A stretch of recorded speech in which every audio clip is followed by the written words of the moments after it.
Hello everyone. In this video, I will show you how to fix Roblox Hyperion anti-cheat blocking the game from launching. If Roblox closes right after opening or refuses to start, Hyperion may be detecting a conflict with another program or system issue. Here are a few methods that can help. First, close any software that might conflict with Roblox. Hyperion, also known as Byfron, checks background processes and can block the game if it finds something suspicious.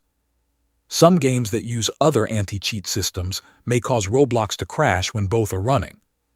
Make sure those games and their launchers are fully closed, then restart your computer and try again. Next, perform a complete reinstall of Roblox. Corrupted local files can sometimes prevent Hyperion from working correctly. Press Windows and R, type %local app data %, and press Enter. Find the Roblox folder and delete it completely. Then download the latest installer from the official Roblox website. Right-click the installer and select Run as administrator before installing. Let it install. Once installed, go to the desktop. Right-click the Roblox player and run it as an administrator. Thanks for watching.